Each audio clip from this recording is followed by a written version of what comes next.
यानंतर एका महत्त्वाच्या प्रकरणाकडे येऊयात। आपण मगाशी शब्दांच्या एकूण 8 जाती पाहिलेल्या आहेत। नाम, सर्वनाम, विशेषण, क्रियापद आणि त्यानंतर 4 अव्यय। आता हे 8 जे शब्द जाती आहेत त्या 8ही शब्द जाती परीक्षेला अत्यंत महत्त्वाच्या आहेत। नाम, सर्वनाम, विशेषण, क्रियापद आणि 4 अव्यय त्यांचे उपप्रकार हे सुद्धा परीक्षेला अत्यंत महत्त्वाचे आहेत। त्यामुळे सर्व विद्यार्थ्यांनी शब्दांच्या या 8 जाती व्यवस्थित करायच्या आहेत। बघा आता नाम म्हणजे काय? सजीव, निर्जीव, व्यक्ती किंवा वस्तू, वास्तव किंवा कल्पना यांना दिलेल्या नावाला नाम म्हणून ओळखलं जातं। नामाचा पहिला प्रकार आहे त्याला सामान्य नाम म्हणतात। ज्या नामाने नामाच्या केवळ जातीचा उल्लेख होतो त्या नामाला सामान्य नाम म्हणून ओळखलं जातं। सामान्य नाम हे जातीचा उल्लेख करणार आहे म्हणून सामान्य नामाला जातीवाचक नाम असं म्हणतात। सर्व पदार्थवाचक नामं ही सामान्य नामं म्हणून ओळखली जातात। सर्व समूहवाचक नामं ही सामान्य नामं म्हणून ओळखली जातात। नाम या शब्दाचा अर्थ काय? तर व्यक्ती, वस्तू, सजीव, निर्जीव, कल्पना, भावना, वास्तव यांना दिलेल्या नावाला नाम म्हणून ओळखलं जातं। या नामाचे आपल्या मराठी व्याकरणामध्ये 3 प्रकार पडतात: सामान्य नाम, विशेष नाम आणि भाववाचक नाम। जातीचा उल्लेख करणाऱ्या नामाला सामान्य नाम असं म्हणतात, व्यक्तिवाचक असणाऱ्या नामाला विशेष नाम असं म्हणतात आणि भावना व्यक्त करणाऱ्या नामाला भाववाचक नाम म्हणून ओळखलं जातं। जर इंग्रजी व्याकरणाचा विचार केला तर इंग्रजी व्याकरणामध्ये नामाचे पदार्थवाचक नाम आणि समूहवाचक नाम असे 2 अन्य प्रकार पडतात। पण मराठी व्याकरणामध्ये पदार्थवाचक नाम आणि समूहवाचक नाम या दोघांचा समावेश नाम याच प्रकारामध्ये केला जातो। त्यामुळे सामान्य नामामध्येच पदार्थवाचक नाम आणि समूहवाचक नाम यांचा अंतर्भाव होतो, हे लक्षात घ्या। मी सामान्य नामाची संकल्पना सांगताना असं म्हणालो की सामान्य नाम हे जातीवाचक असतं। उदाहरणार्थ गाव, शहर, पर्वत, नदी, रस्ता, नेते, विषय, देश, खंड।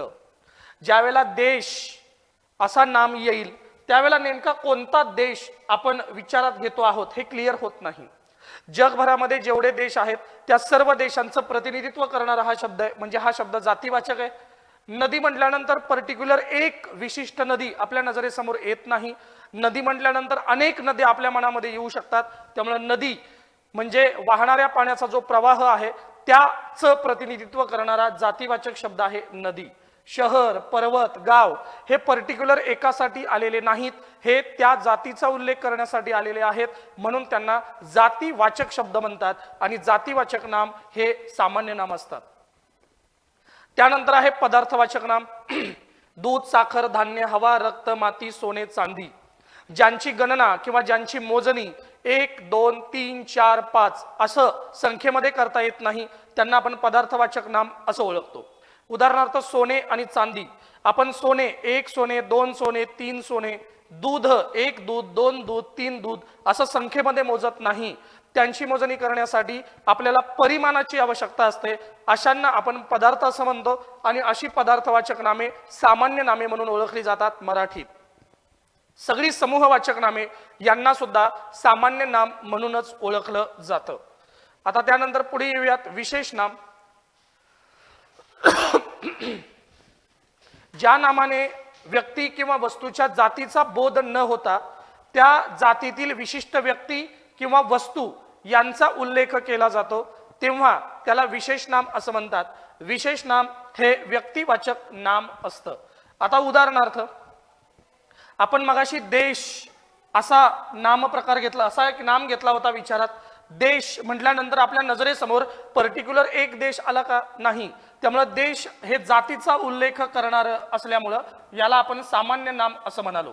परंतु भारत म्हटल्यानंतर भारत हा शब्द पर्टिक्युलर एका नामाचा उल्लेख करणारा आहे म्हणून हा व्यक्तीचा उल्लेख करणारा किंवा पर्टिक्युलर एका घटकाचा उल्लेख करणारा असल्यामुळं याला आपण व्याकरणात विशेष नाम म्हणून ओळखतो। सामान्य नाम हे जातीवाचक आहे तर विशेष नाम हे काय आहे?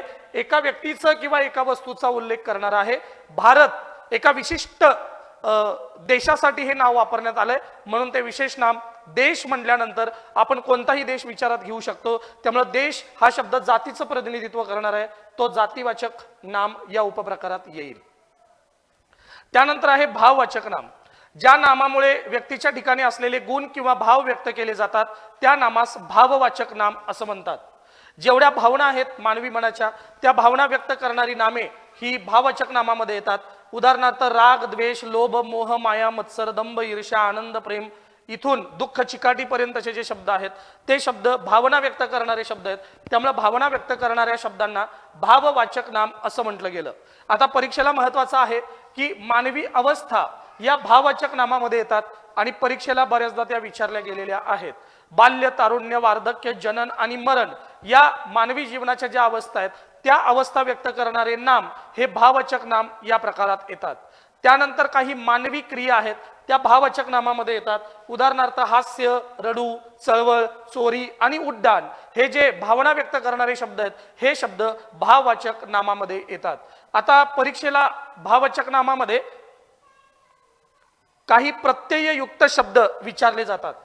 म्हणजे ज्या शब्दांना अशा पद्धतीचे प्रत्यय लागलेले असतात ते शब्द भाववाचक नाम येतात. आपण शॉर्टकट घेतलेला आहे या संदर्भातलं एक वाक्य. मनुष्यत्वाचे सौंदर्य हे त्याच्या श्रीमंतीत नसून शांतता व शहाणपणा यात असते.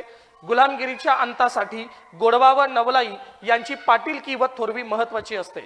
आता इथं मनुष्यत्व त्व हा प्रत्यय लागलेला आहे, सौंदर्य रिय हा प्रत्यय लागलेला आहे, श्रीमंती ई प्रत्यय लागलेला आहे, शांतता ता प्रत्यय लागलेला आहे, शहाणपणा पणा प्रत्यय लागलेला आहे, गुलामगिरी गिरी प्रत्यय लागलेला आहे, गोडवा वा प्रत्यय लागलेला आहे, पाटीलकी की प्रत्यय लागलेला आहे, थोरवी वी प्रत्यय लागलेला आहे. असे प्रत्यय लागलेले शब्द जर नाम म्हणून व्यक्त होत असतील तर त्यांना व्याकरणात भाववाचक नाम म्हणूनच ओळखलं जातं. आणि त्याची उदाहरणं सुद्धा आपण नोट्स मध्ये घेतलेली आहेत. इथं आहेच, एक मिनिट पॉज करून हे व्यवस्थित वाचू शकता, तुम्हाला जाणवेल. बघा, पण किंवा पणा हा प्रत्यय, शहाणपण, देवपण, प्रामाणिकपण, मोठेपणा, शहाणपणा. त्व हा प्रत्यय, मनुष्यत्व, प्रौढत्व, मित्रत्व, शत्रुत्व. ता हा प्रत्यय, शांतता, क्रूरता, नम्रता आणि समता. गिरी हा प्रत्यय, गुलामगिरी, फसवेगिरी, लुच्चेगिरी हा प्रत्यय.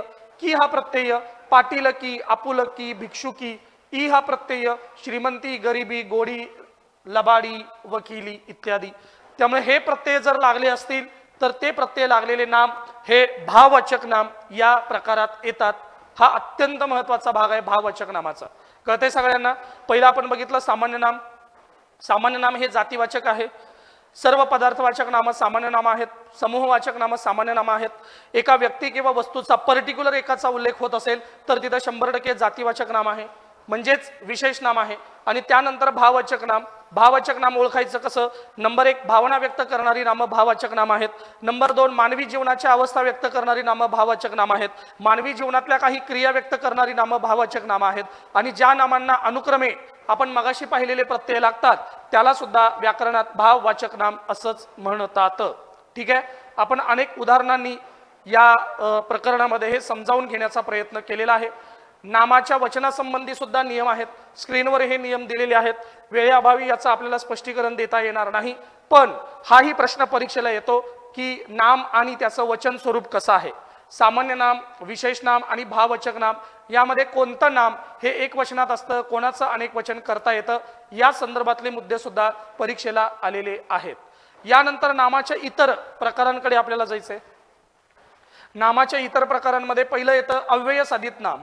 जी मूळची अव्यय आहेत, आपण 4 प्रकारची अव्यय पाहिलेली आहेत. शब्दयोगी, क्रिया विशेषण अव्यय, त्यानंतर केवल प्रयोगी अव्यय आणि उभयान्वयी अव्यय. ही मूळची असलेली अव्यय जेव्हा वाक्यामध्ये नामाचं कार्य करत असतात तेव्हा त्याला अव्यय साधित नाम असं म्हणतात. आमच्या क्रिकेटपटूंची वाहवा झाली.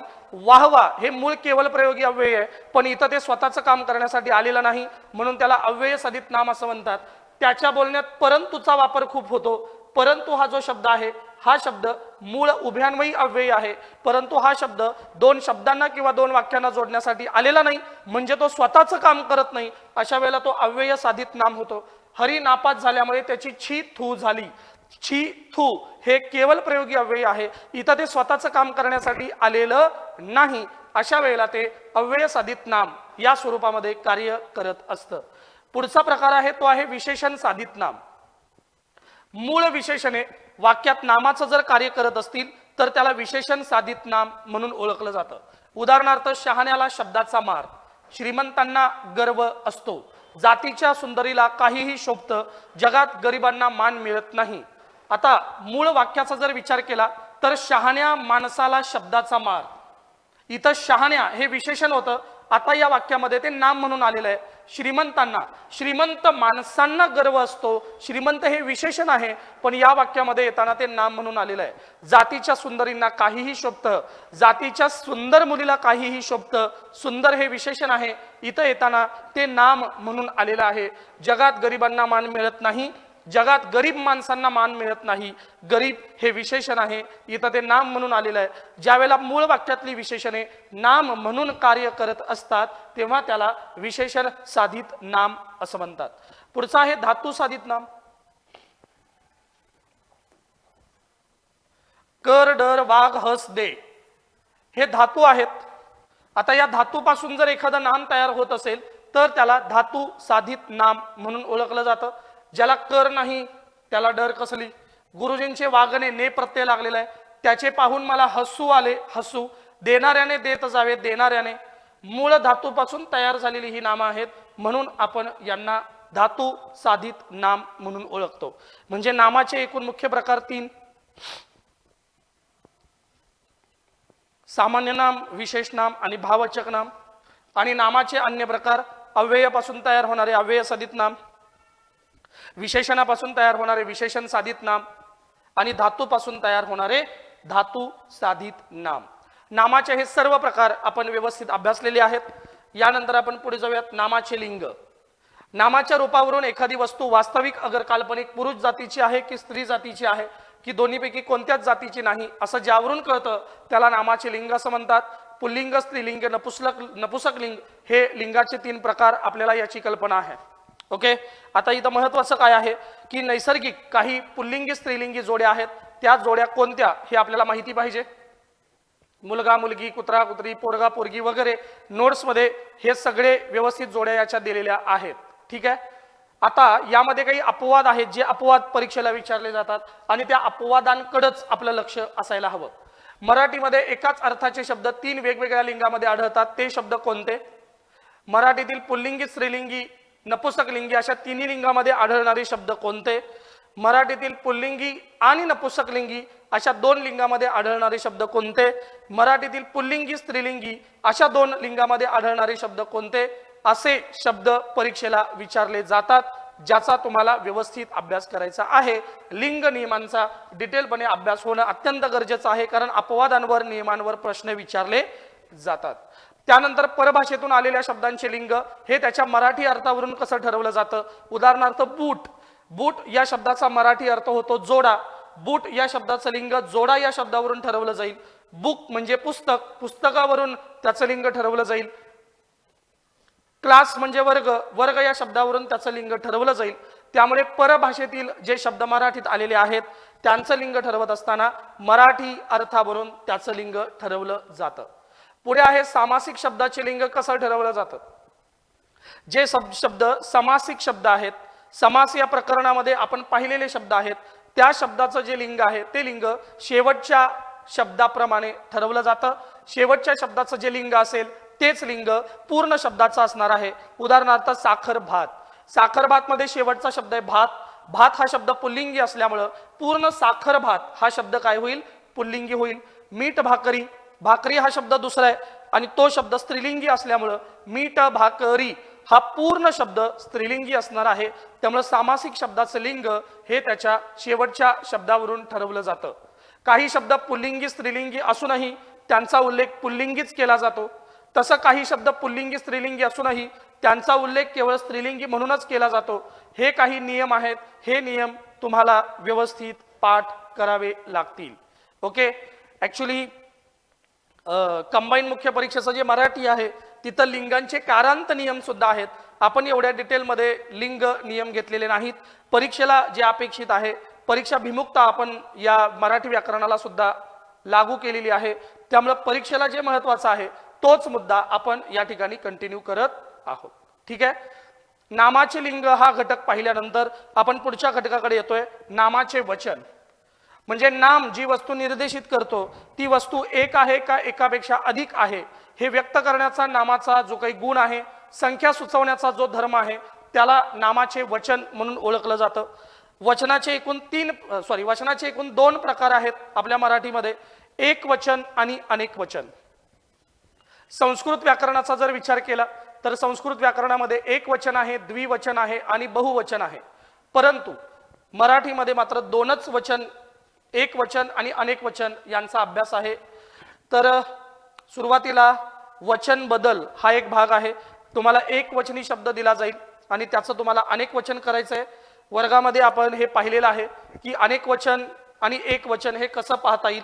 एक वचनासाठी एक संख्या पकडायची आहे आणि अनेक वचनासाठी तुम्ही कोणतीही संख्या घेऊ शकता. आपण संख्या घेतली होती 10, म्हणजे एक वेळ 10 वेळा, एक सासू 10 सासवा, एक पाखरू 10 पाखरे, एक वीट 10 विटा, एक पिसू 10 पिसवा, एक ऊ 10 उवा, एक म्हैस 10 म्हशी, एक भिंत 10 भिंती.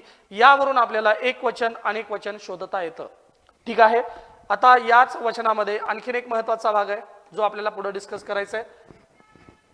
नामाच्या 3 प्रकारांपैकी सामान्य नामाचं अनेक वचन होतं. उदाहरणार्थ नदी नद्या. विशेष नाम आणि भाववाचक नामाचं अनेक वचन शक्यतो होत नाही. लक्षात आलं. विशेष नाम आणि भाववाचक नामाचा अनेक वचनी प्रयोग ज्या ठिकाणी होतो त्या ठिकाणी ती सामान्य नाम म्हणून काम करत असतात.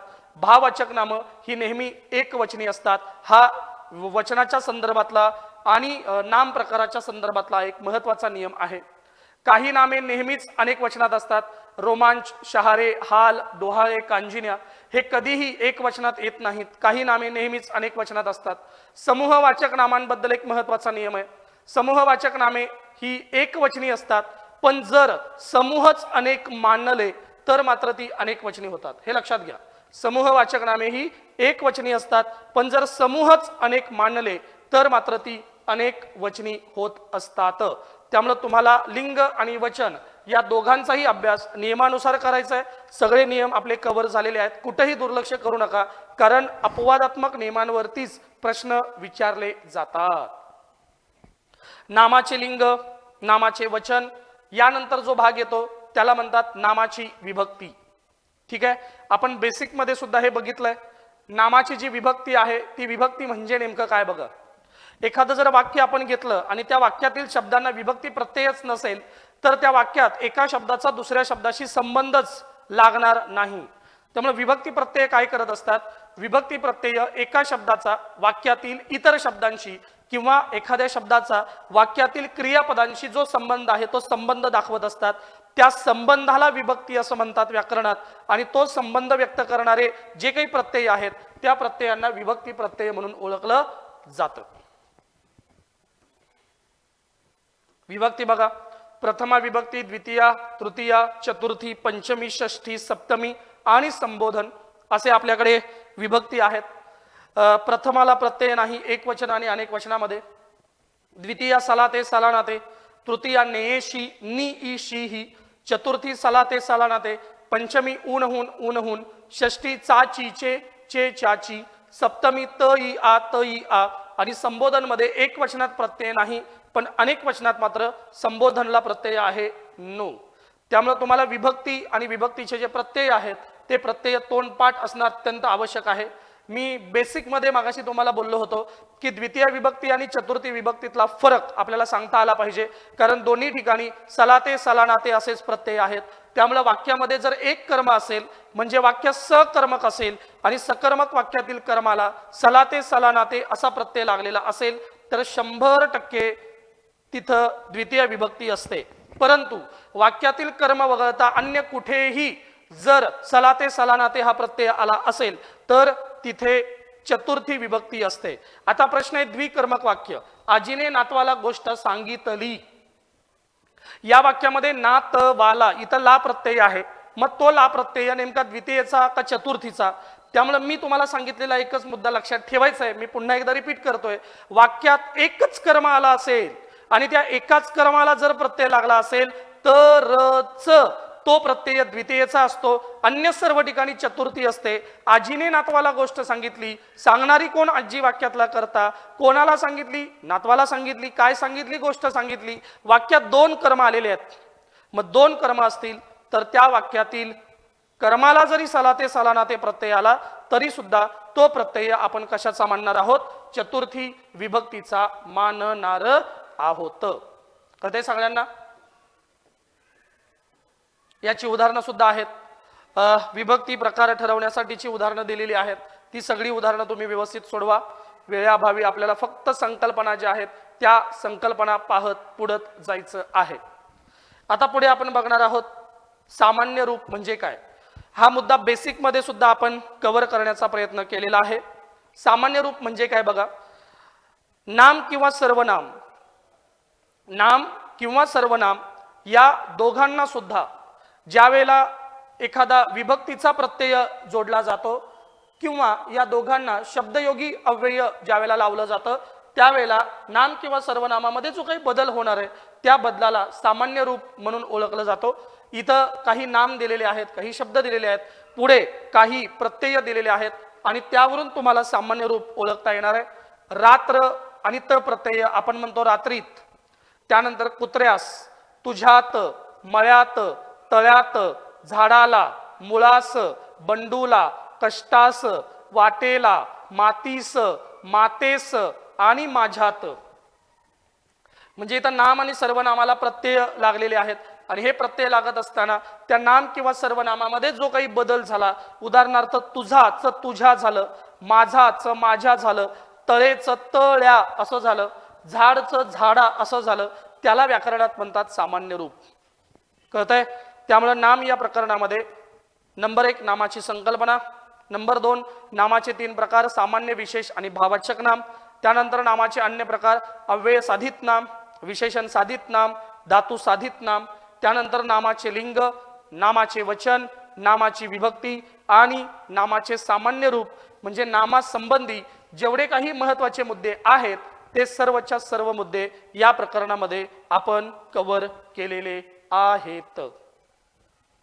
तर ते सगळ्यांना व्यवस्थित.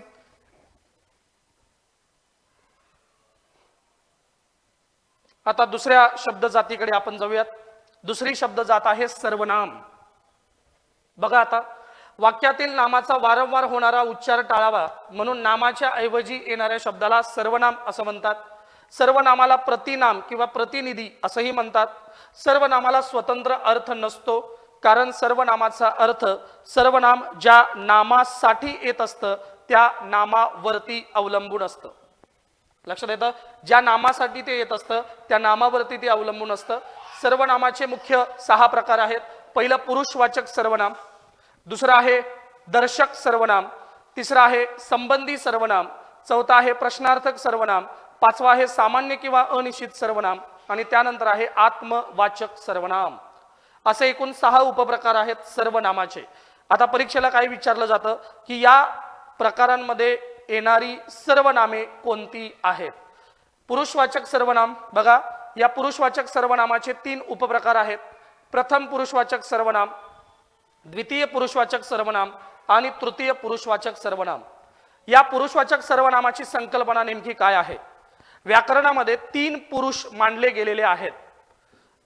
मग नंबर 1 बोलणारा. बोलणारा जो आहे त्याला प्रथम पुरुष असं मानलं जातं. बोलणारा व्यक्ती ज्याच्या सोबत बोलतो आहे त्याला द्वितीय पुरुष असं मानलं जातं आणि बोलणारा पुरुष ज्याच्याबद्दल बोलतो आहे त्याला तृतीय पुरुष मानलं जातं.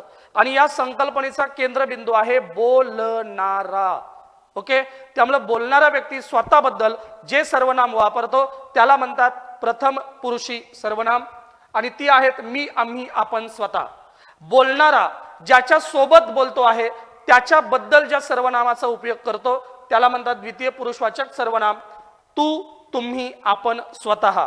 आणि बोलणारा ज्याच्या विषयी बोलतो आहे त्याच्याबद्दल ज्या सर्वनामाचा उपयोग करतो त्याला म्हटलं जातं तृतीय पुरुषवाचक सर्वनाम तो, ती, ते, त्या, आपण आणि स्वतः.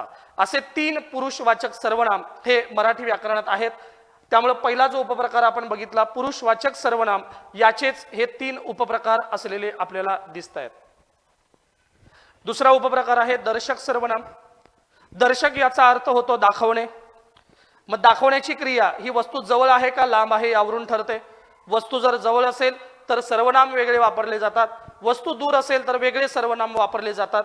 त्यामुळे वस्तू जर जवळ असेल तर हा, ही, हे, ह्या आणि वस्तू जर दूर असेल तर तो, ती, ते, त्या अशा सर्वनामांचा उपयोग दर्शक सर्वनाम म्हणून केला जातो. पुढे आहे संबंधी सर्वनाम. नावातच आहे बघा संबंधी. म्हणजे इथं संबंध व्यक्त करणं हे या सर्वनामाचं काम असतं आणि हा संबंध कोणाशी व्यक्त केला जातो तर वाक्यात पुढे येणाऱ्या दर्शक सर्वनामाशी हा संबंध व्यक्त केला जातो। हा संबंध कोणाशी व्यक्त केला जातो वाक्यात पुढे येणाऱ्या दर्शक सर्वनामाशी हा संबंध व्यक्त केला जातो आणि हे संबंधी सर्वनाम आहेत जो जी जे ज्या। जो जी जे ज्या यांनी युक्त असलेलं कोणतंही वाक्य घ्या त्या वाक्यामध्ये पुढे दर्शक सर्वनाम तो ती ते त्या येणारच। वाक्यामध्ये जो जी जे ज्या स्वतंत्रपणे कधीही येत नाहीत। वाक्यामध्ये जो जी जे ज्या यांच्या सोबत पुढे तो ती ते त्या यांना सोबत घ्यावंच लागतं म्हणून संबंधी सर्वनाम हे वाक्यात पुढे येणाऱ्या दर्शक सर्वनामाशी संबंध साधणारे आहेत। पुढचा आहे प्रश्नार्थक सर्वनाम। कोण काय यांना प्रश्नार्थक सर्वनाम असं म्हणतात। प्रश्नार्थक सर्वनाम ज्या वाक्यामध्ये येतं वाक्याच्या शेवटी प्रश्नचिन्ह येणं अत्यंत गरजेचं आहे। पुढचा आहे सामान्य किंवा अनिश्चित सर्वनाम। सामान्य किंवा अनिश्चित सर्वनाम हे प्रश्नार्थक सर्वनामाप्रमाणेच प्रश्नार्थक शब्द असणार आहेत परंतु वाक्याच्या शेवटी प्रश्नचिन्ह असणार नाही। जर वाक्याच्या शेवटी प्रश्नचिन्ह असेल तर आपण त्याला प्रश्नार्थक सर्वनाम असं म्हणतो आणि वाक्याच्या शेवटी जर प्रश्नचिन्ह येत नसेल तर आपण त्याला म्हणतो सामान्य किंवा अनिश्चित सर्वनाम। पुढे आहे आत्मवाचक सर्वनाम। पुढे काय आहे आत्मवाचक सर्वनाम। तर या आत्मवाचक सर्वनामालाच निजवाचक सर्वनाम असंही म्हणतात, स्वतःवाचक सर्वनाम असंही म्हणतात। ज्या वाक्यात आधी आलेल्या नामाचा किंवा सर्वनामाचा पुन्हा उल्लेख करताना ज्या सर्वनामाचा उपयोग होतो त्याला आत्मवाचक सर्वनाम असं म्हणतात। स्वतः आपण आणि निज ही तीन सर्वनामं ही आत्मवाचक सर्वनामं आहेत। स्वतः आपण आणि निज या सर्वनामांना आपण आत्मवाचक सर्वनाम म्हणून ओळखतो। आता यानंतरचा प्रश्न आहे तो मराठीतील मूळ सर्वनाम किती। याचं उत्तर आहे मराठीतील मूळ सर्वनाम एकूण 9 आहेत। मी तू तो हा जो कोण काय आपण स्वतः यांना मराठीतील मूळ सर्वनाम असं म्हटली गेली। त्यानंतर लिंगानुसार बदलणारी सर्वनाम कोणती असाही प्रश्न विचारला जाईल। लिंगानुसार बदलणारी सर्वनाम 3 आहेत तो हा जो। त्यानंतर विचारलं जाईल वचनानुसार बदलणारी सर्वनाम कोणती आहेत तर याचंही उत्तर आपल्याला देता यायला हवं। वचनानुसार बदलणारी सर्वनाम ही एकूण 5 आहेत। यामध्ये मी तू आणि तो हा जो म्हणजे 3 प्रश्न इथं अपेक्षित आहेत। मूळ सर्वनाम किती मूळ सर्वनाम 9। लिंगानुसार बदलणारी सर्वनाम किती लिंगानुसार बदलणारी सर्वनाम 3। वचनानुसार बदलणारी सर्वनाम किती तर वचनानुसार बदलणारी सर्वनाम ही 5 आहेत। त्यानंतर सर्वनामाची विभक्ती विचारली जाईल। इथं मी या सर्वनामाची विभक्ती दिली आहे। परीक्षेला ही विभक्ती अत्यंत महत्त्वाची आहे।